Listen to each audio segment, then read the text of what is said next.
Bleach Bros podcast is proud to align itself with JerkyPro, a beef jerky manufacturer established by military and paramilitary veterans. Available in 3-ounce or 1-pound bags with great flavors such as honey glazed, teriyaki, red hot, apple cinnamon, original, peppered, sweet barbecue, and if you're ballsy enough, nuclear. Be sure to use our promo code to get some of the best jerky on the market. Use Bleach Bros 5, all lowercase, to take advantage of this offer today. This is Moose and Baby Buffalo. And you're getting ready to listen to the Bleach Brothers podcast with B-Word and his good little buddy Jake. Jake the hater. Jake the tailgater. Jake the master. Oh, I don't think that's one of his nicknames. Oh, you're right. You're getting ready to listen to B-Word and Jake from the Bleach Brothers podcast. Get ready to get sanitized.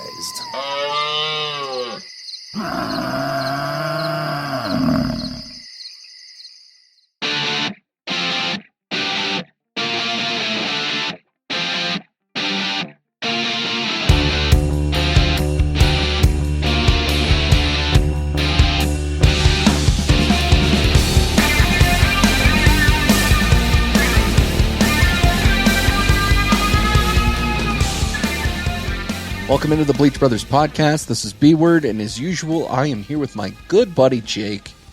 And Jake, dude, I am not a comedian. We've learned this. No. I'm not very funny at all. I used to be. You used to be.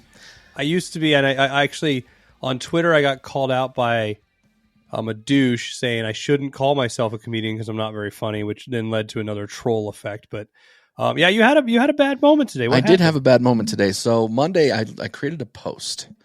And the post was basically a tombstone. And where this came from, just so you know, is that Pub Time Podcast had a little RIP for Ryan Pub Time the Third or something, basically calling out his liver over the course of drinking. And I thought, oh, that's kind of funny. Let me do something for Bleach Bros. And so I created our own little tombstone, and you and I had our little baby photos on there.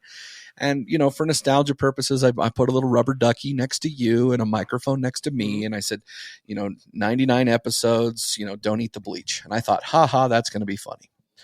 Little did I know that 5 or 6 people would reach out to me and say, hey, why are you guys splitting up? What's going on with Bleach Bros? I had a bunch of them too. And I'm like, that was terrible. Because that's not, I thought it was funny and it wasn't funny. So I then had to create another post to say, hey, no, we're making it to 1,000 episodes. Because fuck that. We're not quitting. We're not quitters. We're not those quintessential podcasters that have to take breaks. Not talking about anybody specifically, but we just push through this shit. Big, Weak Dick Energy Don can suck my dick. Yeah, Weak Dick Energy Don. Ebony can suck my dick.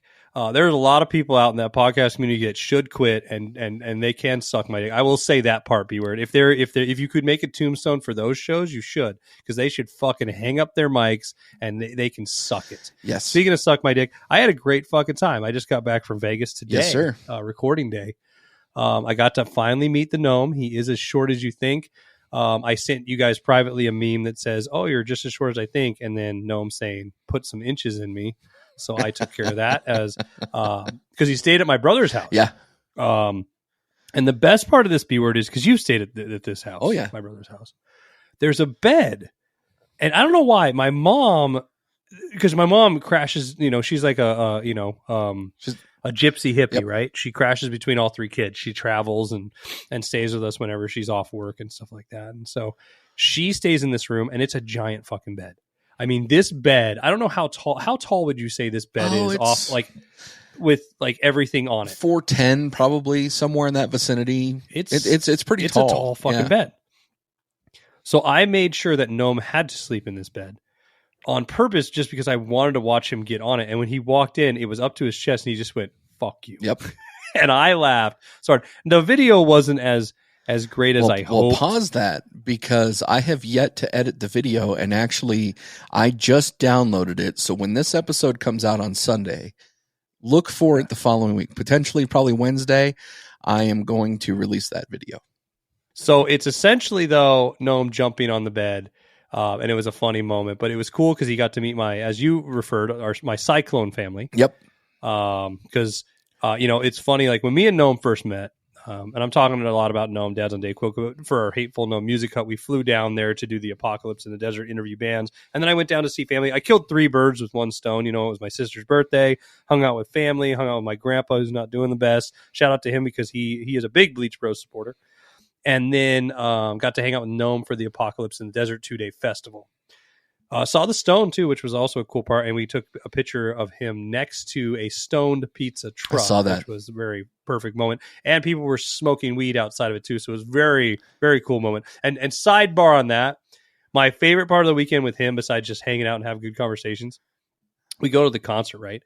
And I turn around, he's got this weird fucking face, and I go, "Are you okay, Stone?" He goes, "No, I'm having the worst fucking come down, man." And I was like, "You're high right now?" He goes, "Yeah. It's my fucking name." And I just went, "Oh."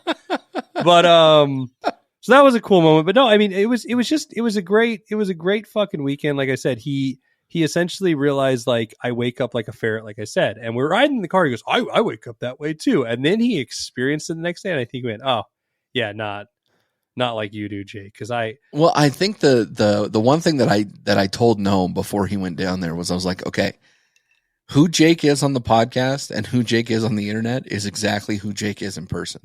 The only difference is Jake is like 6'3", 6'4", and you can't contain him. He's like a tornado. He's like a cyclone. And he's just everywhere all at once. He's just all over the place. And I think Gnome just took that for granted. And one of the funny things that I had a conversation with Gnome actually today, he's like, "You were exactly right." And not only were you exactly right, his family is the exact same. And I'm like, yeah, they're all the same. But they're like, you and your family are the most legit people that I've had the privilege of knowing in my life, just because you guys are authentic. Like, I think that's probably the best word for you. You know exactly where you're at, typically all the time. And it's just one of those things, man. And I'm really happy that you had a chance to go meet with Gnome and Stoned and hang out with your family and all that sort of shit, man. I was really looking forward to going down there, but we've talked behind the scenes. I just couldn't make it. And next time that will be going down for sure. Yeah, logistically it didn't work out. It was good to meet. I love, like, I know I just shit on the podcast community coming into this episode. Well, certain people in it. But there are so many great people we've met from this, and not even just in person. Like, it was one of those things, like, me and Gnome were talking, like, we have talked for 2 years and we've never met. And when we were talking to bands and stuff, they were like, "You guys have never met?" We're like, "No, this is the first time ever." And so it was just a cool little moment for that. It was a blast. I wish you were there so he could experience, the number 10 that we are together.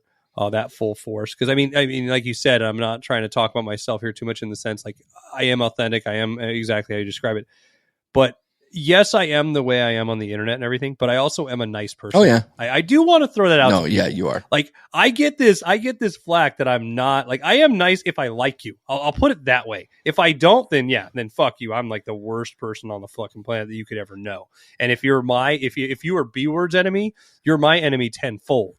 Like, and I will make your life a living hell. That's a true statement. And even if you love somebody, you still have your 3 favorite words that you tell them. You're just like, suck my dick. And if you hate them, it's just a more emphatic suck my dick at that point. And it's usually followed by a fuck off or a fuck you, or, whatever other FCC words we can add in here to kind of keep ourselves in the troublemaker corner. But what's your favorite cuss word? Fuck. 100%. Like, I know we've talked. Yeah, I think fuck is so fluid. You can use it for multiple things. It's a descriptive word. It's a noun. It's a verb. It's completely fluid. I think we've talked about this, but I think yours is cunt. Am I wrong here? Cunt. Yeah. Cunt is the greatest cuss word on the planet, because it's something you can fuck. It's somebody that you want to fuck up. It's somebody that you hate. It is an item on the planet that I adore and hate at the same time. Yeah, I can agree with that. Like, it can be good and bad. It's like pizza. Yeah. You know what I mean? So cunt is the greatest curse word, I think, because also it's so inappropriate. Like fuck, people are like, "Oh, you shouldn't say the F word," right? But people with the C word, now there is a word way above that we're not going to get into, but the C word is like the next level of people just go, "Ooh, yeah, you said that?" Yeah. And it's like, yes, I did. And it's funny too, yes, man. I did. It's funny too, because you get like British humor and like British dramas and stuff, and they're just like, fuck off, you cunt, get out of here. And like, nobody cares. Nobody cares over there. You get to America and it's like, oh my God, you said that, Jared. Why are you saying that? It's so bad. It's like, well, it happens. It just happens. But so when you were in Vegas, dude, your sister's birthday, what'd you do for her birthday? Well, we took her out to a nice dinner, which actually turned out to be not so nice, which was another fun moment of me, my brother, and sister, because it was just us. And so there was some shitty, as a chef, it is funny when people go out to eat with me because I get a lot of those chef questions of like what I should get. But I adore my sister, and you know this. But one of my favorite moments is she was reading the menu out loud before we went, like on her phone. And she looks at my brother and goes, "What's foie gras?" And my brother goes, now everybody gives me shit on this show because I can't pronounce stuff, right? But we just look at her, we go, "What?" And she goes, "Yeah, foie gras. What is that? That sounds weird." And Keely goes, "Well, it's duck liver." She goes, "Well, I don't want any foie gras. That sounds gross." He goes, "Well, good, because if you ordered it, they probably look at you like that too, because it's foie gras." And she's like, "Well, I don't want it." So, the whole night we're like giving her shit, right? Well, we go, and I made a few mistakes, Beware, and I want to ask you, when you go out to a nice dinner, do you look at the menu before you go typically?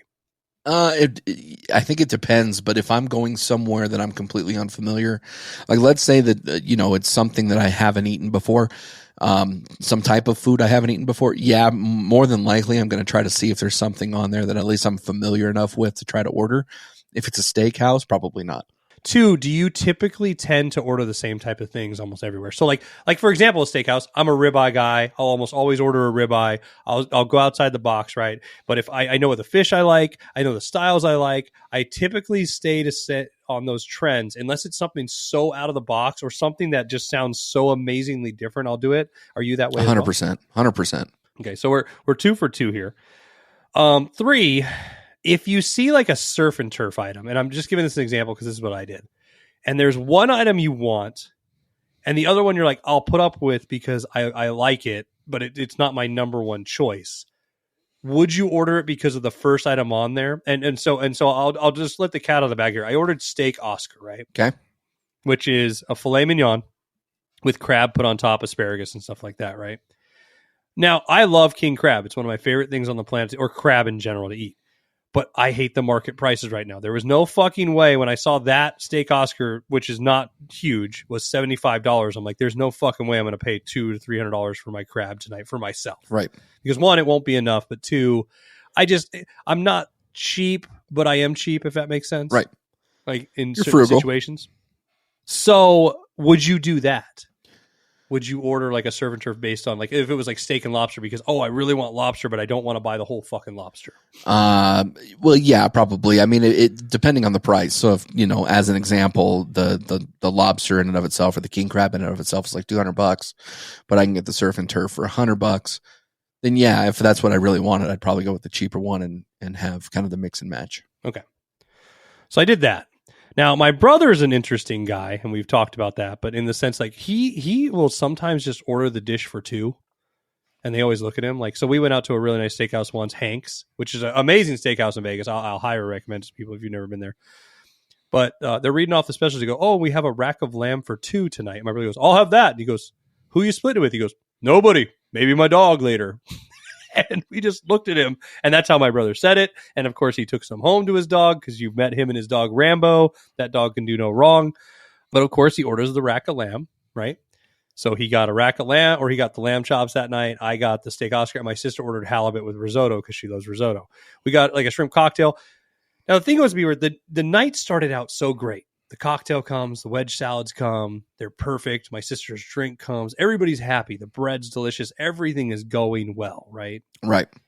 And then about an hour and 15 minutes into it, after we've ordered, right, still nothing at the table. And I understand service and like standards and how long things take, but I also know that it shouldn't take an hour and 15 minutes for these 3 dishes. Right. So we're sitting there, and I look over at my brother, and our waiter is avoiding our table like the fucking plague. And I go, Caleb, this waiter sucks. He won't come over. He goes, yeah, look at us. We look like 2 fucking angry assholes that want to kill him. And I'm like, that checks out. Well, my sister's almost fallen asleep at the table because you remember she, likes to go to bed at like 5. Dinner comes, and the funniest part was my brother he's one of those guys when we go to an a la carte prefix like place, he'll order like 5 sides. We're not going to eat all, but he'll order a shit ton, right? So he orders mac and cheese, pork mushrooms, scalloped potatoes, and he goes to order the asparagus. Now, this is important because Steak Oscar, as I said, has asparagus on top, right? Now, the guy is telling my brother, don't order that many sides. It's way too much fucking food. And my brother's looking at him like, fuck you. You don't know me. I'll do what I want. And I go, hey, Caleb, don't order it because my dish comes with asparagus and you can have some. Now, this little motherfucker goes, yeah, that's true. How much asparagus do you think came with my dish, Beware? If it's shareable, probably like 10 or 12. It's not. It's on the dish. So it's like, but I'm expecting, it's my plate of dinner. So a handful. A handful. Right, like 2 or 3 stalks, right? It was a quarter of a stalk cut in half. Oh. Put on top of my steak. Now, here's the problem I had. The waiter knew that because there's no way that he doesn't know what this dish looks like. It's one of the ones they serve all the time. So I'm thinking, I told him, don't order asparagus. You could have mine. Thinking, you're going to get 1 tip. I gave my brother just the tip. And not in a good way at that night. So anyways, the dinner wasn't the greatest. And I think the kick in the nuts of it was, you get the bill at the end of that, and when you're dissatisfied, like spending more money makes you more mad. Yeah. Like I have no problem spending a lot of money for dinner, but when you look at it, you're like, fuck. Like I just spent like this much and I'm not satisfied at all. So at that point we decided, let's go. I like to gamble. I am a walking degenerate. Yes, you are. We all know this. I love sports betting. I love betting in general. And I will say this, we're not condoning gambling here. We're not going to give any sports betting advice. And it is a struggle for me, B-word, because we've talked about how I don't drink, and my dad was a gambling alcoholic, so I have to be very careful. I have a lot of rules that I follow when I gamble. We've talked about them, and I'm going to lay some of them out before I get into the stories. Is one, I keep track of myself through the week for a spreadsheet. I also keep track of wins, losses. Of course, you need to, right? But also limits that I have and stuff like that. There's games I won't play because if I go and play, I will be there for hours and never want to leave and, break the rules that I have of always trying to get in a hot streak. Now, my sister's never gambled. She's afraid. So she asked my brother if we can help her. So, of course, we take her to the sports book and I'm trying to explain it to her and she's not understanding a damn thing. So I place my bets and we leave there. So then we take her to the tables and she's doing that thing where she's watching from the back, but you can tell she's nervous. Right. So she goes, okay, I'm gonna get some money. And Caleb goes, well, don't use the ATM because the ATM charges you $5. Right. So here's how much do you want? She goes, I want $20. And I'm thinking, depending on what you bet, you're gonna be done in like 5 minutes. One and done. So she walks over and she goes, I want to play roulette. And we're like, okay. So she walks up and she's trying to hand the person money and the person's trying to tell her to put it on the table. Yeah. And my sister is not putting 2 and 2 together. So she keeps going, take my money, take my money. And we're trying to help her. But my sister's in that mode where she's like, I'm doing this. So finally she throws it down and the woman goes, oh, do you want to play there? And she's like, no. So she gets her chips and she goes, what should we do? I said, if you want it the easiest way, just do black or red. Of course, I pick black. My brother picks red. My sister throws it on red and listens to my brother, and it hits black. My sister then goes to grab chips and goes, wait, it's over? And the woman's like, yeah, you lost. She goes, well, this really sucks. Now I'm out my money. This is the worst thing ever. She goes, you don't get a do-over. And we're just looking at my sister like with all these people in the casino staring at us because she has no idea of what is happening. So then at that point, we took her, and my brother gave her another $10 to play on a machine, which was hilarious trying to explain, and then she lost that. And she said, this is the stupidest thing on the planet. Why would people come in here to just keep losing money? And we're trying to tell her strategies. She goes, you're just going to lose. And we lost. We lost a little bit, I did go back and I won a couple sports bets. I won a lot in blackjack. It was a good time. It was a good time. Like I said, as long as it's responsible, you have a game plan, you can make it a good time. But you don't gamble at all, maybe. No, because I like the tables. I am not a machine guy. I don't like the way that the machines go, especially now that they're digital. I liked them when they were more analog. Right. And so, growing up in Nevada, I'm exposed to gambling quite a bit. It's everywhere. It's in the grocery stores. It's in the gas stations. Like, it's just everywhere. And I see a lot of people spending money on that. So that's not my bag. But I like tables. I like poker, and I like blackjack. Okay. Those are my things. What kind of poker? Well, typically draw or stud. Okay. Usually. Okay. Texas Hold'em's always fun too.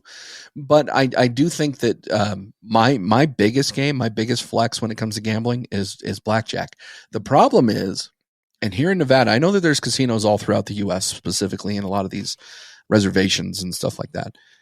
But most hands here tend to go between $5 and $10 a hand.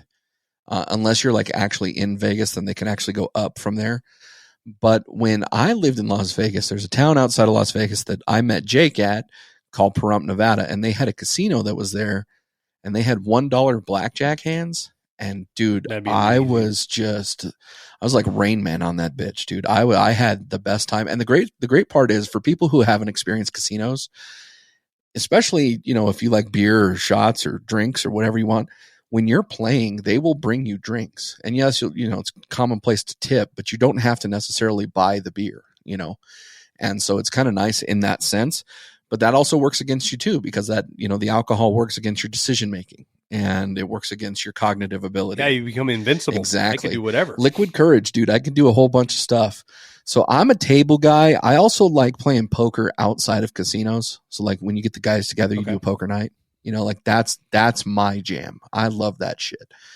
Casinos and sports betting, not really the things that I like, mainly because I've seen a lot of people lose and I just don't want to lose. Right. And growing up, and even as an adult up until several years ago, I really didn't have a whole lot of disposable money. So if I put, a bunch of money on a table in hopes that I'm going to hit and I lose, what bill am I not paying? You know what I mean? Right. So that's some of the concerns that I have with that. But you, sir, you love table games. Am I correct on that? I love them. I don't play them typically. I played them this weekend. I have a rule to not, because like I said, I will typically sit there all day. Right. When I do, I go in with a strict budget. So I went this weekend knowing I was going to play blackjack because that's my game. I'm going to fully admit this. I cannot play poker. I am the worst poker player. You've met me. If I'm mad, I'm mad. If I'm happy, I'm happy. I have no bluff face. I don't understand it. Like I get the rules, but another little stupid secret of me, B-word, is I don't know how to shuffle cards. Really? And in the sense of this, I know how to shuffle them where you split them, but I don't know how to do the bridge. Really? And I've always been embarrassed that I can't bridge. Oh. And so when guys play poker, I literally will not, because this is a weird, stupid thing. The anxiety of me having to explain that I can't bridge, or people looking at me because I'm shuffling upside down to even the deck out so it's not bent just one way, bothers me enough that I just never have played with friends, because I'm like, I don't want to deal with shuffling cards and dealing. Well, we've got to change because that. In Vegas, you don't deal. We've got to change they deal that. for you. I'm gonna learn you how to shuffle. Next time I see my you, brother's been trying to teach me. Learn you how my to brother's shuffle. been trying to teach me. But it's funny because I was like, hey, Caleb, why don't you go play poker? He goes, I like playing poker, like real tournaments, like where it's like you're sitting there and you're actually against people. He goes, I hate playing against a casino dealer. And he was explaining that that's something I don't get. I was like, well, isn't it the same odds? He goes, no. He goes, because I could be against, like the house is stacked against me. Mm-hmm. But Joe over here, dumb fuck, is not. Right. I could beat Joe. Right. And so that made more sense to me. I do play roulette usually once a week, and all I do is black or red. I typically go black, and it just depends on my dollar amount, how I'm doing for the week. Do you ever go I'll back? usually walk up. I always go back for black. Okay. It has not. It's been. I'm hitting. If I gave the odds out, I think I'm hitting 75% right now on it. Okay. And it's luck. That's a luck game. Right. I mean, you could try to come up with the strategies and stuff and try to figure it out. It's one of those things, like, to be honest, there's no real skill. It's just, you're throwing money out there. I don't start throwing around like the dollar chips on, ones and this and that. The only thing that pisses me off about roulette is I don't mind when I lose when it hits red. I get mad when it hits 0 or 00, mm-hmm. because it's like, one, you have that thought in your brain, if I put it there, I would have won 35-1. But two, it's like, fuck you, I'm never going to suck my dick. I'm never putting it on the green. Right. Blackjack I love, but I learned a lot of life lessons. That was actually where I learned to not gamble, B-word. And so if I can get into this story, I had two about it. One of the coolest lessons I learned later in life was from this really old dude. And it was from when I was in college. I was in Reno, and I would go to the Hilton a lot. I'd play at the Hilton all the time because I'd go out to the driving range. They had that water they still driving do. range where you hit at the islands. Yep. And they had the underground indoor golf. Yep. And so I'd do that a lot. Well, I'd go play blackjack there, and I became a member. The problem was I was 17. So I had to have a really good fake. But I'm boisterous, B-word, and people get to know me and, usually like me in the sense that I walk in a room and everybody knows who I am. So I had a good fake. I was cashing out there, though, like an idiot, and cashing out on my fake ID for years. And so it was like a couple years when I was there for college. But I lost $8,000 one night, and I didn't have $8,000. Like, I was up, but what happened was I lost, and then I went to the ATM, and I kept going to the ATM. And the shittiest part of the story was, B-word, I lost, and then I won it all back, and then I was on a hot streak. And I'll be honest, dude, I was there for like 11 and a half hours. Wow. I was there with my boss at the time, and my boss goes, just call into work, I'll cover for you. And I'm like, because 24 hours, right? The other shitty moment of this, B-word, is my drink of choice of that day was Midori Sours. I am shameful to admit that. So my throat was all rawed out from Midori Sours, and I was yelling at people like normal. Probably suck my dick and stuff, and I sounded like somebody that sucked too much dick. But I ended up losing like $8,000, dude, because I kept going back, and then I thought I was on a hot streak and stuff. But like a couple years later, I ended up playing at a blackjack table, and I had a little budget, right? And I'm sitting next to this old dude, and he looks over at me and he goes, "Why the hell are you here?" And I'm looking at him going, "I don't even know you, dude. Why are you talking to me?" So I look at him and I go, "What do you mean?" He goes, "Why are you here?" I'm like, "To have fun." He goes, "Good." He goes, "If you ever come in here looking to pay a bill or the rent money or something, just walk the fuck out." Yep. He goes, "The minute you start trying to do something or you're trying to cover your ass on something, you will never win because you will never have enough to cover what you need to cover." And that was a very important lesson. Now, sports betting, I feel like I have an edge. I've lost, but I've won. But I mean, there's a lot more analytics that go into it because the people that make it too, it's not like a compound system of an AI, like a slot machine where it's like an algorithm, right? And it's also not a system that is a game that's made at a table meant for you to lose eventually. Like the probability of losing at a blackjack table in an hour is that you will lose all your money. Right. I mean, that's how the game it works, right? They entice you. I mean, like that's why they pay. If you had a blackjack, you get this much money in that. And, the strategies that go into it, where you sit at the table, how many people at the table, how fast you play, how many decks. I do like all the side games they have now. Mm-hmm. Like the one I was playing was free bet blackjack, which has the highest odds, I found out. And what they do is they give you free bets on double downs and splits. Oh, really? So when you have it, the way it works is you bet, right? And so all these tables were minimum $15, 15 to 25. So we were playing the $15 table. So if you put 15 down and you got 2 nines, they would split it. You would just tell them that you want to split it. They put a coin on the table and then you get the split for free. And then if they both win, they pay you out on all of it, right? So it's good if that happens. The other thing that they do is they have a little thing at the top called the pot of gold, and you could put money on it, right? And every time you get one of those, it gives you the odds, and you have up to, I think, 6 coins, and it'll pay you up to 120 to 1. Oh, wow. And so all these people are throwing on these pot of golds the whole time. Well, I just never really did, because to me, it's throwing money away because you're never really hitting that. Like, right. You're hitting it every now and then. The one time I didn't, no joke, I had 5 splits, and I would have ended up winning $350 on a $5 bet. Wow. If I would have put it on the pot of gold, but I never played it all night. Right. And I was watching other people win it and stuff, and it was fun, but those things are cool. And they had another table that was just double deck blackjack. And I was actually talking to the pit boss because we got to know him a little bit, and he was like, "Yeah, that's a trial run. We're doing it for 9 months and seeing how it works out, and we might keep it." And how that game was played is they would have a wheel. Uh-huh. And if you bet on it and it hit, you would get the dollar amount in that wheel if it added up with you and the dealer to 21 in some weird algorithmic way. And some kid at the table is like, "Well, what do you mean they invent games?" And it reminded me of the movie Ocean's 13, where Bernie Mac creates that dice game, remember? And they sold it at a gaming convention. That's really how games are made. Like, these little games are made by people. Right. And they sell them at gaming conventions, and then they lease them out. Like Pai Gow Poker, nobody owns the right except the people that own Pai Gow Poker. And every casino that has it, I don't know if you know this, has to lease it from that company to have it in their casino. Yeah. Because they'll make money on it. Now back to sports betting. Since I mean, they do use computers and stuff, but in my opinion, you have a slightly higher edge due to the fact of how games are. Like I bet on the Sacramento Kings tonight, for example, because they just announced that Damian Lillard is out for the rest of the season. Yeah, they're so they're to me, it's like there's no way they're going to win the game. Right. Now the odds went down for me, but at the end of the day, it's like that's almost an easy bet win, and of course it hit. The Blazers got fucking smoked, but things like that I think make the game easier for sports betting. And when you get into it, like Josh from Apple Boys has talked about it, it's a lot of fun. The odds game is different. The parlays, I mean, the things you learn about it get interesting once you get into it. You can also hedge your bet a little bit by, doing some research and having a little background. And shout out to Apple Boys if you get a chance to listen to their latest episode called Did Gens. It was a really good story about Josh actually being on a away trip for work, and he was doing some sports betting on some basketball, and he ended up getting one of his coworkers involved in it. But I do think that there is a better edge with sports betting. We've talked with Josh from Apple Boys a little bit about it. We've also talked with Tommy Thompson from Kenny B's ESPN sports handicapping show.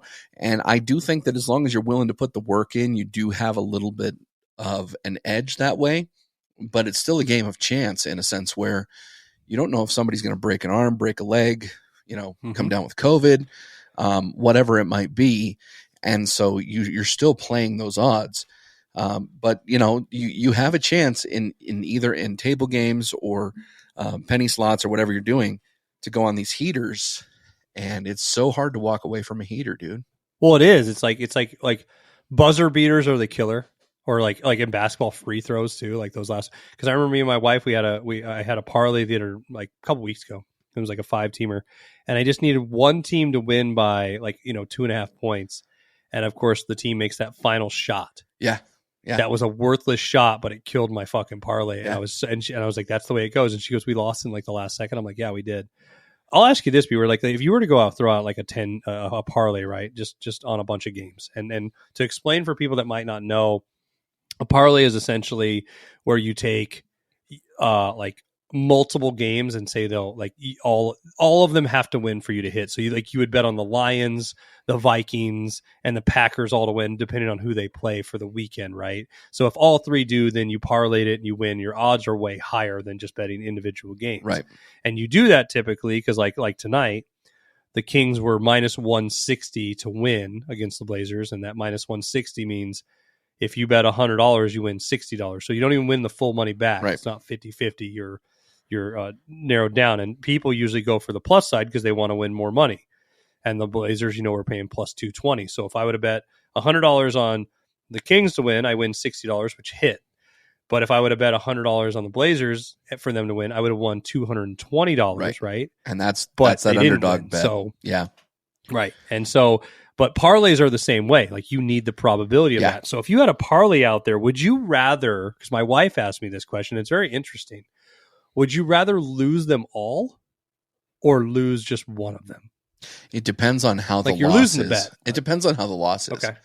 So I would much rather lose every single bet than let's say do an over under and I lose by 1 point. Like that to me would be crushing.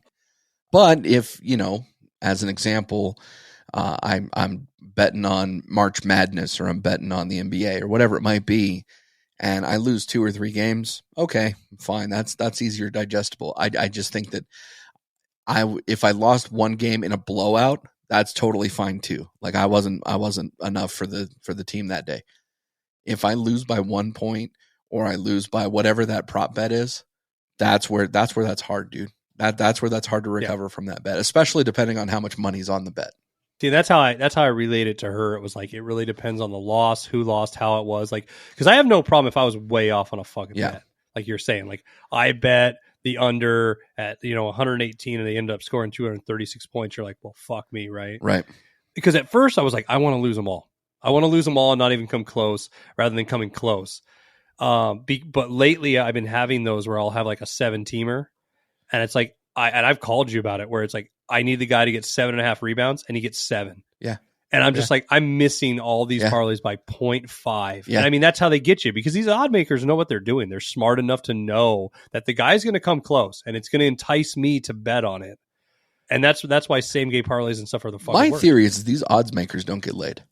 Like there's how can you justify they get laid? How can you sit there and say, "Oh yeah, this guy's swimming in puss"?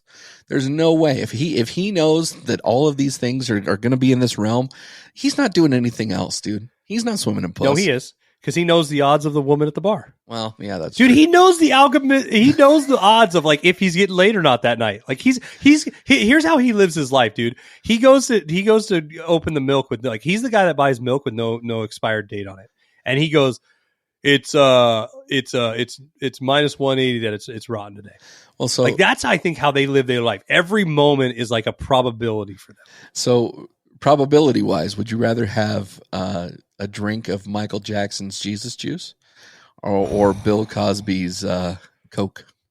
Oh, Bill Cosby's Coke all day, dude. You'd much rather be looted day. out. Yeah, I'll be looted out, dude. I'm going to look like Leonardo DiCaprio trying to drive a fucking Ferrari, kicking and imagining that I'm banging Margot Robbie with my sports. Because did I ever tell you I was friends with this odds maker? No.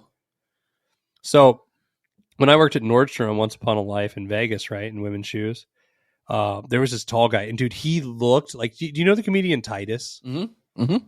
Okay. So imagine that guy, but like going balder, more at the top. Okay. 6'6" and red. Okay. And I don't know if it's red from the sun or just angry, but like, you know, that red oily skin just looks pissed off. Right. But that's what he looked like, right? And he would come up to us and he would just say things like, "Hey, bet on the Giants this weekend, guarantee." And he'd tell us, right? And it would always be a fucking lock. And I'd look at him and go, "How the fuck do you know?" But I found out, like you were saying, like he was that guy who would think of shit that I never would think. Yeah. Of. Like I walked up and I said, "Well, how did you know?" He goes, "Well, the humidity percentage was 32.5% that day, which makes the ball do this. And that they have a really good kicker, but he'll usually miss to the left, and the winds were going that way." And I'm like, I just think the Giants are better. Yeah. And that's when I started realizing, like, to look into these things. But I was like, there's a ton of shit that goes into it, bro. There's a ton of shit. They look into like so much like yeah, they're flying tonight, and then their flight pattern is like their flight takes off at this time. I'm like, I never even looked up. Or they're gonna have to leave in some sort of storm that's gonna delay their flight and all this sort of shit, man. Yeah, it's crazy. It's crazy. That's why I think they get laid, B-word, because they're looking at stuff like that. Like that girl wore a blue dress, and only 13% of girls in here are wearing blue dresses. That gives me the probability that I get laid by a girl in a blue dress by this much. And it's like, I just want to get laid, bro. Yeah. I just want to win money and get laid. Well, speaking of winning money and getting laid, let's get some money real quick and take a break. Sometimes people have a story to tell. It could be a story of triumph or a story of sorrow. However, it's their story. It's important to keep their story authentic, in their own words, and delivered in a delicate way. That's where Unfiltered Discussions podcast comes in. I'm Brian Howard. I talk with my guests about tough subjects and pivotal moments. I'd love for you to hear their stories. Subscribe to Unfiltered Discussions on your favorite podcast platform. Let's ensure their stories are heard. Welcome back to the Bleach Brothers podcast. So, Jake, we talked a lot about sports betting. Obviously, your sister had a lot of fun learning about this. I think the fun is probably a little sarcasm because knowing your sister, she'll probably never gamble again. But did you tell her about any of your superstitions, or do you have any superstitions when you're doing gambling? Yeah. So, one, like I said, I typically will always go black on roulette unless I see like something that makes me change. Two, I don't pound on the table like everybody does at blackjack, and you'll notice that when they get an ace and they want that. I don't believe in that. Three, I typically like to sit at the same chairs in the same order, and I try to. The other thing is, as soon as they change the dealer, I typically leave. Yes, so I will agree with what that. I mean by that is, me and my brother had a bunch of moments where we were winning, and they would walk over and change a dealer. And the first day I didn't catch on to it because I haven't played tables in so long. The next dealer came in, and mind you, they didn't shuffle or do anything else, but I fucking lost my ass after that. And I was just like, it's one of those things where they're trying to change the momentum. They're trying to change your feelings. They're trying to make you, it's also like, oh, I must be doing so good. Of course, they're just taking a break, whatever. And you don't put those little things in your head. That is one of my biggest superstitions. The other, I like to visit the same bookies or the same guys at the sports book. Okay. So who's ever paying out on my go-to, there's one guy at my local one, Charles. No offense, Charles, you suck. He's this really old dude. He always asks for a tip. And every time he's like, oh, that looks like a great one. You're going to, and I've went to him 3 times and I've always lost my ass when I go to see him. His buddy, Charlie, that works there, fucking love the dude. He is my good luck charm. If Charlie is there, Charlie will wave at me, make sure I go to him. I will let people jump in front of me in line so I can see Charlie. So I usually will typically go back to the same guy. Yeah. The other superstition with sports betting, though, B-word is if I didn't start watching the game, okay, and then I turn it on and my team's winning, or my bet's winning, right? Not my team. If I continue to watch, I will typically lose. Yeah. So I will leave or walk out of the room or turn it off or something. I might check in periodically, but I won't. And I've noticed that where it's like I'm up and I get all this excitement, like they're up 3-0, like in hockey. This is going to be great. And then all of a sudden I keep watching. I'm like, how are you down 5-3? But I've realized like, and so I stick with that trend where I just refuse to watch if I don't start the game. But if I start it from minute 0, you got to finish for some reason, it's worked out better for Yeah. me, and I don't know why. And I believe that is a true thing. So for me with sports betting, I will never bet on my team, ever. So you'll never catch me betting on a Cowboys game. You'll never catch me betting on the team that I'm rooting for that year. So like, I listen to a lot of Dallas area sports radio.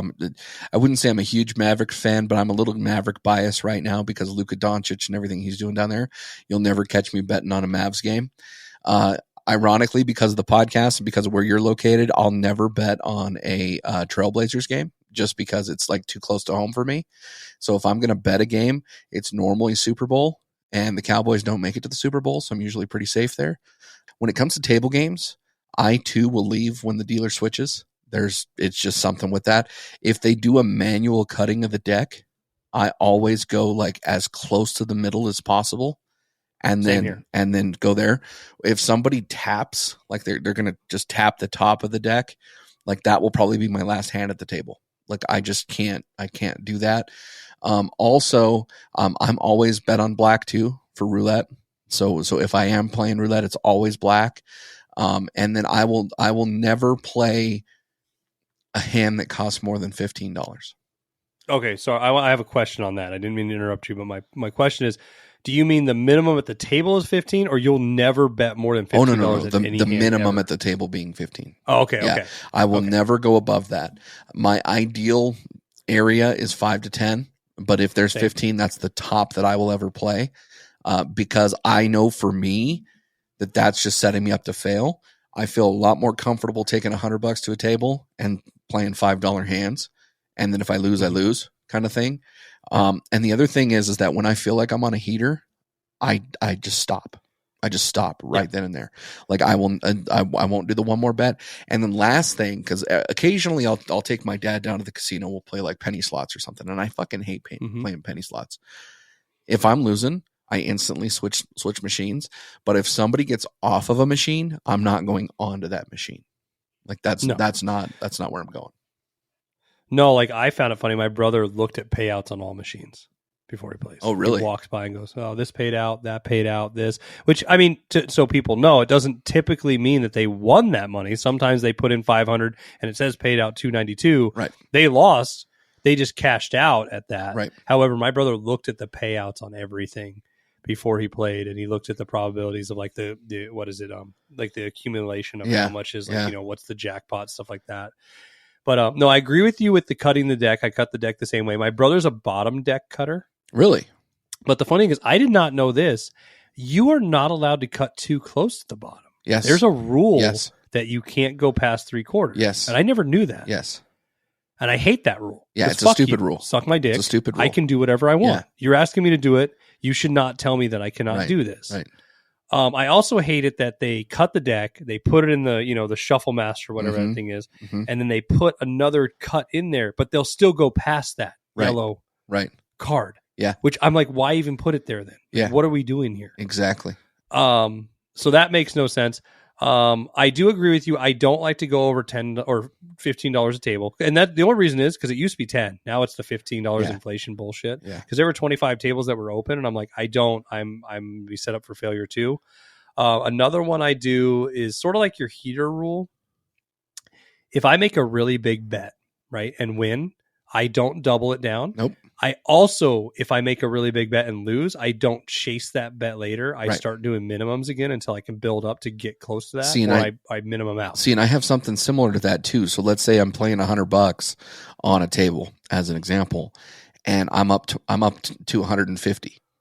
I take the $100, I put it back in my pocket, and I'm willing to lose that 50, but I won't pull that $100 back out. I'm not as disciplined on that part, and the reason is B-word because if I go in with 200, I expect to lose that 200. Right. I'm not going, I'm going to double this guaranteed, but I'm going in as recreation money, right? To where it's like, okay, I have no problem if I lose it because I'm getting entertainment out of this. Yeah, like that's my allotment for myself. Now I've called you and told you like I'm having a bad fucking week in table tennis because I'm a super degenerate. I'm way over my limit, so I'm done. But like there was this old guy playing next to us. And every time he won $50, he handed it to his wife in chips. Yeah. Like every time, and he did it. But see, I had moments where I would be up and down. I will say this: I was winning a lot at the blackjack table at first, right? And there was a point where I turned around. There was a bunch of guys in blue shirts because I called out 4 times what the cards were. Right. I'm not saying I'm a card counter, but I am good at knowing probabilities of what's probably going to come up on the table. Yeah. Hence why I'm a good anchor. But there was a moment that I did get pissed off at the table once. And it was that free bet one where I got a free split, right? And I had 2 aces.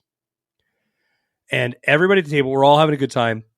Because one thing that people need to learn is table etiquette too. It's just like anything in life. Golf etiquette's important. Bowling etiquette's important. Movie etiquette, travel, whatever. Table etiquette is an art of itself that you have to realize that sometimes you have to lose to benefit the table to benefit yourself later. Yep. And what I mean by that is everybody was at the table. They saw that I had the split.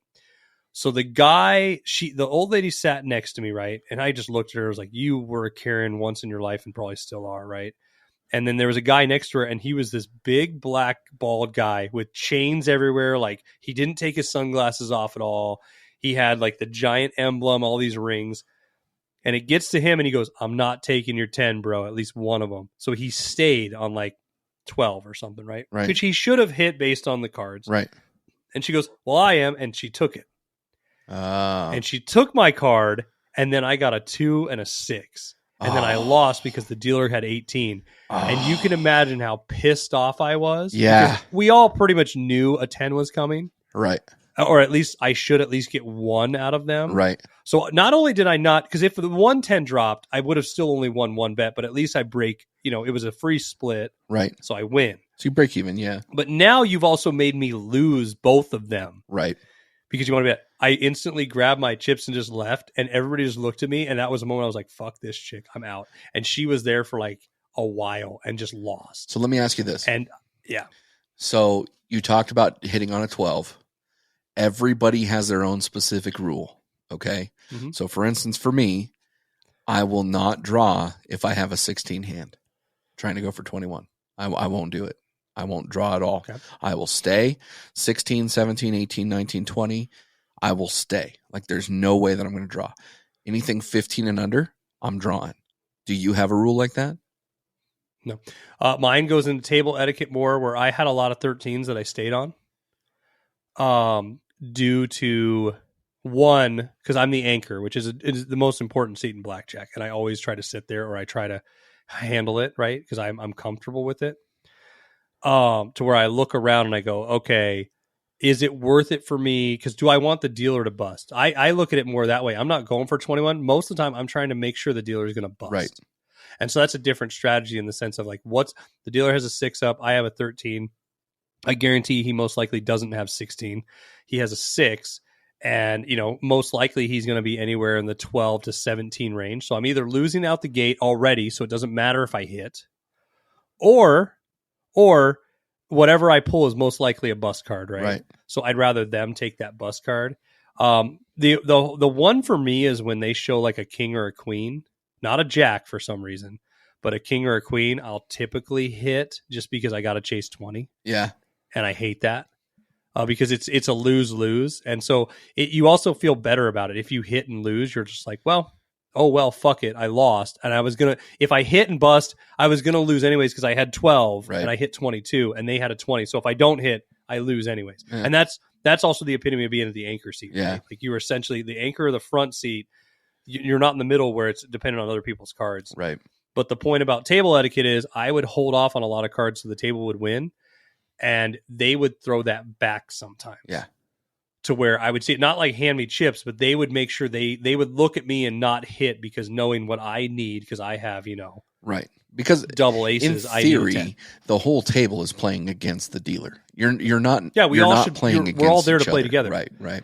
The reason you leave a table is when people are there for themselves. Exactly. And you could tell because all they're doing is just hitting on everything. There was one guy there, and he was hitting on 17s and everything, and you're just looking at him like, you don't fucking care about anybody else. And then they usually lose too. Yeah. Because then they end up at the table by themselves and they play so fast they're out. Exactly. Well, dude, let's talk about our top 5 gambling films. So we do a lot of top 5 rankings and usually come with honorable mentions. I think that this is really cool. This was a really cool topic that we discussed behind the scenes because this got me thinking about movies that I haven't seen in quite a while. And I just, I love it, dude. Like some of these movies are just fantastic. I want to start with my honorable mentions, if that's okay. I have 2. Honorable mentions for top gambling films. I have Rounders. I think Rounders is probably a little higher on your list. But it's higher on my list. But Rounders is definitely an honorable mention for me. Great film. John Malkovich is excellent in the film. Matt Damon is excellent in the film. Great storyline, great acting. Great quotes, like we always talk about quotable stuff. Give the man his money. Exactly. Beat me straight up. Exactly. So I put it in you. So I love Rounders for that reason, and so that's why that's an honorable mention. My second honorable mention is a movie with Tom Cruise where he shoots pool. It's The Color of Money with Tom Cruise. And the reason why I like that movie is, again, I think that was a good era of Tom Cruise films. That's really before he took off. Ironically, it's actually a sequel to The Hustler. And I didn't know that originally when I first watched it. I actually watched The Hustler afterward. Paul Newman's a great actor, great older actor, not really of our generation, but he has such good movies. And so the Color of Money definitely makes my honorable mention there. So what about you? The Color of Money made me stop fucking young chicks. Okay. True story. Over 18, but yes. College.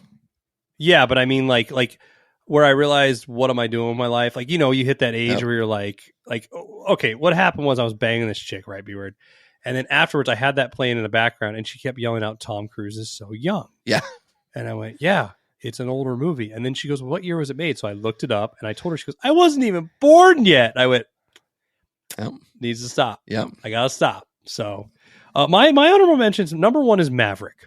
Okay. I love that. It's a fun movie. It's more of a Western. I mean, I get it. It's about, a tournament and stuff. The reason it's not higher, it's a fun movie. Mel Gibson does a great job. It's funny. It's like Wild Wild West meets Rounders. Okay. Yeah. Kind of. But it's not the greatest movie, and it's a little over the top. It's pretty over the top, like how he wins and stuff like that. So it's honorable mention, but it's one of those movies I could watch. All the time. Number 2 is Rain Man. Really? And the reason is I consider Rain Man more of a drama about the brotherhood and stuff than Blackjack. Okay. Even though it's about them going to Vegas.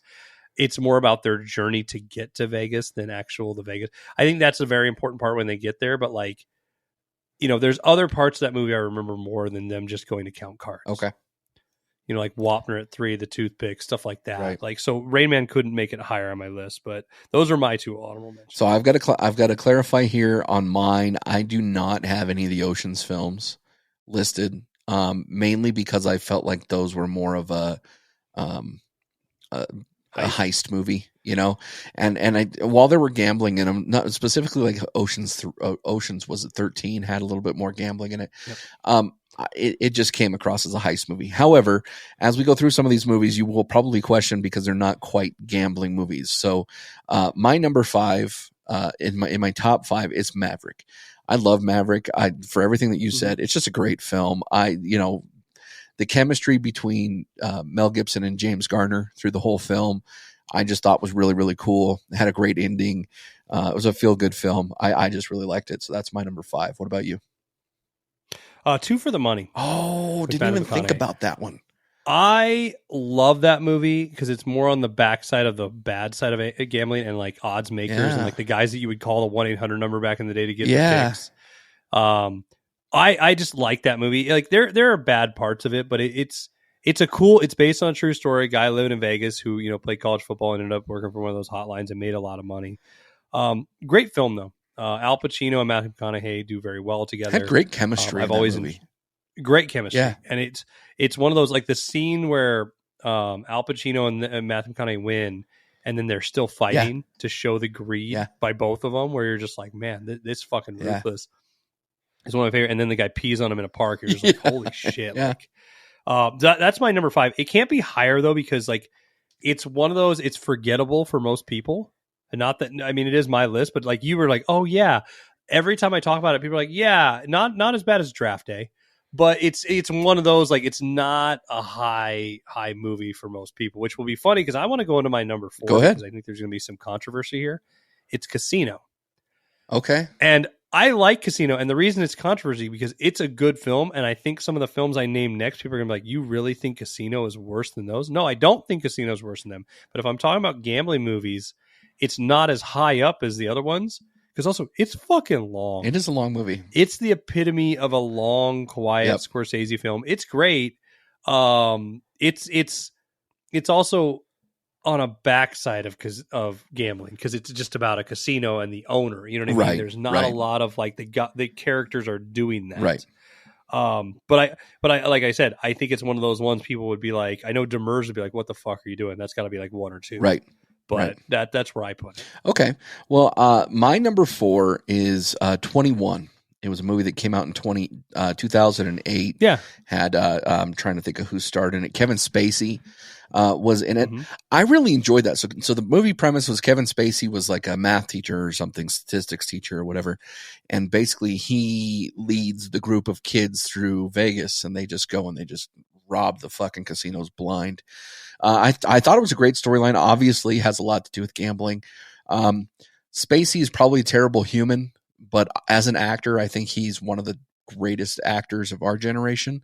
So it's really kind of shitty that he's just such a horrible human, but yeah, 21's a great film. It does have that heist feel to it, but it is centered on gambling. So that's why it made my number 4. Would you rather eat a Subway sandwich with Jared or have drinks with Kevin Spacey? Well, Jared's not going to be attracted to me, so I'll just eat a Subway sandwich. That's true. Yep. Okay, there you go. You get a free $5 foot. That's it. That's it.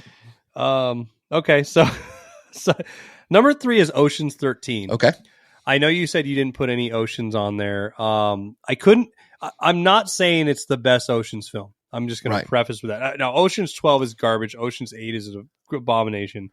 Ocean's 11's my favorite, mine the too. first one. But Ocean's 13's got a place in my heart because it's a good movie. Yeah. I know I've watched Ocean's 13 more than Ocean's 11. I don't know why, but I just love the idea behind it with the whole casino, Al Pacino, it opening in Vegas. It reminded me when we were kids when they would blow up a casino and build a new one. Like it was the thing. Like you would go there. Well, like you would go check it out with your parents. Well, 13, I will say, I think 13 has a better cast than 11, but I like 11's storyline better, if that makes sense. I agree. Yeah. But also because it has more gambling in it. Yep. I believe there's way more gambling in it. The way they make people, like even the guy who gets like, all the highs and shit like that at the end, like the booking agent or, the travel agent who's trying to get them their whatever platinum star, or whatever the fuck they're going for. But great film. What's your next one? Rain Man. So I really like Rain Man. I'll be 100% honest. I didn't watch Rain Man until maybe like 3 years ago. I knew about it obviously, but when I saw it in the peak of COVID, it was, everybody's looking for something to watch. I watched Rain Man. I thought it was really, really good. It really reminded me, and I know that the scene of it was made after it, but it really reminded me of The Hangover, when you had Zach Galifianakis' character doing that, and I realized that was more or less a spoof or a parody of Rain Man. But keep in mind, I saw that The Hangover first, so I really enjoyed it. I thought the chemistry was really good. But Rain Man makes my number 3.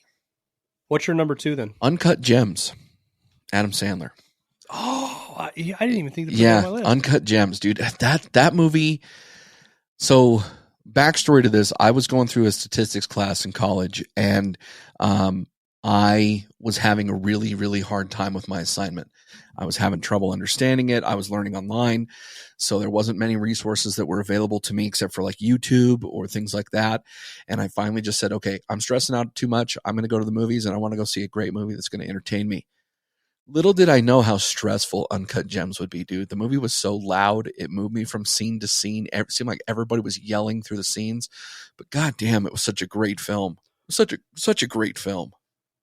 It's a great film, great acting. It's one of those, it's the epitome of edge on your seat. Because even the scenes where you don't need to be, you feel like you need to be. Yeah. And what I mean by that, the scene I always bring up to people is the scene where he takes the trash out. Yeah.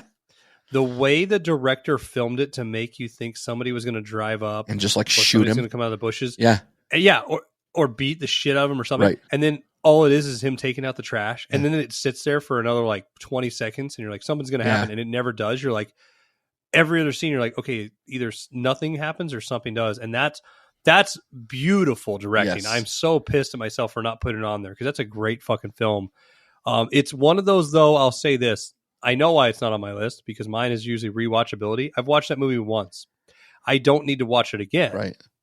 I will one day, but it was such a heart racing, like, holy shit. Edge of your seat. And I haven't had that a lot with movies where I was like, I remember every scene vividly. I don't need to rewatch it again. Like it's good, and it's good in that way. The only other movie that had me in that same vein, it was a movie that starred Paul Walker, and it was called Running Scared. Did you ever see that movie? I've never even fucking heard of that movie. Who's in it? So this came out in 2006. It had Paul Walker in it, and basically a B cast. Like it was just a B cast. Okay. But where this movie was just great is there in every single scene, it was just either nonstop action or complete fuckery, and it's just got you on the edge of your seat like that. Maybe even like a Four Brothers. Like Four Brothers was very similar, but Uncut Gems, I think, had that mystique to it where it was just like, what is coming next? And then the way that it ends is so pure, and it just like everything stops all at once. The only two movies that have ever done that for me is Hereditary, because it scared the shit out of me, and Two Girls, One Cup scared the shit out of me. I don't need to watch either one of those again. For me, the next one is Rounders, though. Rounders was like my college film. It was that film that I'll always watch. I love Edward Norton. I actually got to meet him when in college at UNR when he did a speech there. And I was high on that level of watching that movie all the fucking time. John Malkovich. I can't remember the guy's name. It was very, very sneaky, sir. And you don't fuck with the Jesus. I can't remember his name right now, but he played, the grinder in that movie who tries to coach Matt Damon through some shit. Great fucking film. Like you were saying, great quotes. Also some of the worst quotes ever, though. I will shit on it for a minute. It was that movie that when you played poker with your bros, they would say shit out of that movie that just made you want to fucking kick them in the nuts. Like, I have 2-3 stacks of high society. Like it's like those movies that takes the term, like they're like, hey, we need to make a skateboard film for teenagers. Right. And then Hollywood goes out and finds out kids say skr or whatever they're saying, right?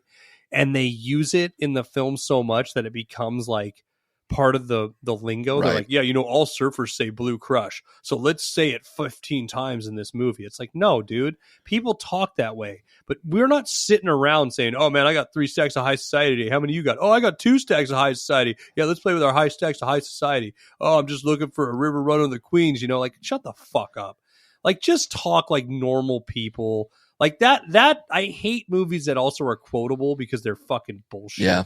And that's one of those movies. Like, I know I just said it's my number 2, and I want to shit on it for a minute. I mean, that's the epitome of me.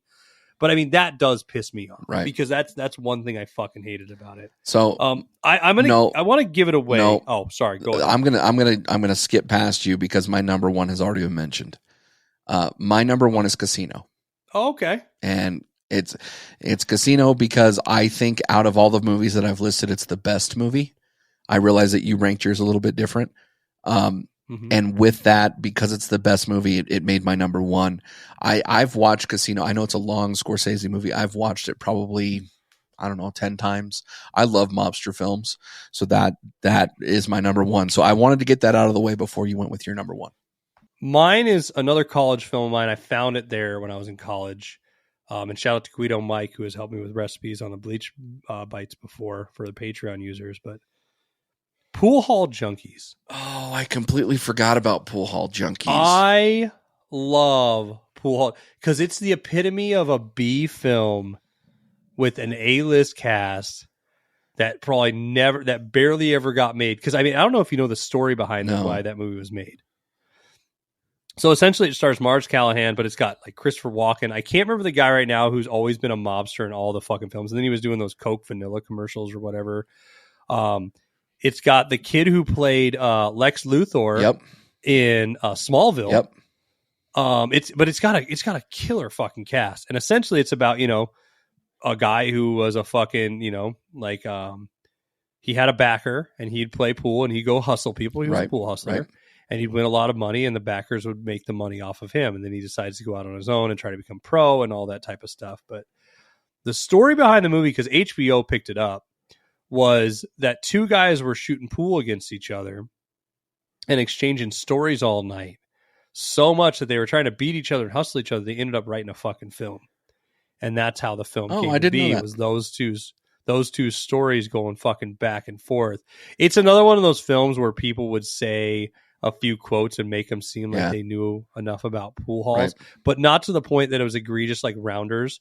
Like it was like, okay, they might say a few things here and there, but there's so many quotes in that movie. Like when they're yelling out that it's quiet as a church and they're trying to do this, or Christopher Walken, like, there's a lion and he's here to tell you about what, and he's in the bathroom giving him this fucking speech after they just pissed and they didn't wash their hands. Like it's a fucking killer film. And the funny thing is, it's one of those ones a lot of people haven't seen. Chaz Palminteri. Chaz Palminteri right. is the mobster guy. That was bugging me. So I was looking that up while you were talking. Yeah. I will say that, well, the other thing is it's also got cool, funny quotes. Like when they're talking about how many inches inside of or the average size of a female's vagina versus the average size of a male's penis, where he's like, the average male penis is 5.6 inches and the average vagina canal is like 9. And so he's like, so that means there is literally like 10,000 miles of unused pussy in the city. And you're just like, fuck. And I'm hitting all of it, B-word. I'm going to hit that. I'm going to scrape that fucking bottom on all of That's fantastic. But great fucking film. Like watch it if you can. The final reason I love it, every time I've watched it, with a girl, I get guys are so stupid. They of course would make a movie so important. Like pool's the most important thing ever. It's like, fuck yeah, we would. And that's why there's miles of unused pussy on the planet. I gotta admit, man, I love your list. It's a good list. It's a really good list. Yours is too, though. Yours is too. And it's been a fun conversation with you tonight, buddy. But because you just got in from Las Vegas, you got back this morning. I'm going to cut this episode off, and we'll get to another episode again. So with that, dude, what do you got for me? Thanks for all the dirty talk. Come back and get sanitized.